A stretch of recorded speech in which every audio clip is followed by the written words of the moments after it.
रत्नागिरी जिल्ह्यात सुरू असलेल्या मुसळधार पावसासह सोसाट्याच्या वाऱ्याचा मोठा फटका रत्नागिरी रेल्वे स्थानकाला बसलाय।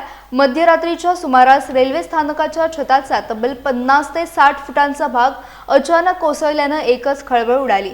सुदैवाने ही घटना रात्रीच्या वेळी घडल्यामुळे परिसरात वर्दळ कमी होती आणि कोणतीही जीवितहानी झाली नाही।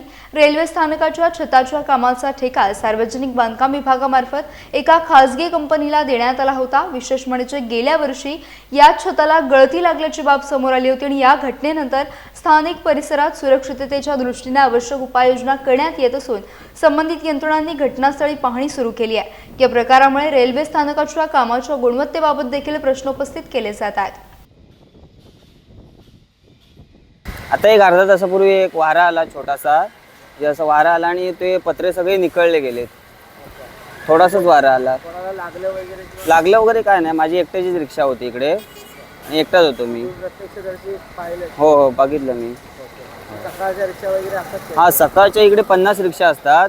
जर त्यावेळी झालं असतं घातपात तर रिक्षावाल्यांना वगैरे लागलं असतं असं। आणि हळूहळू थोड्या वेळाने ते वाऱ्याने सगळं निकळणार आहे।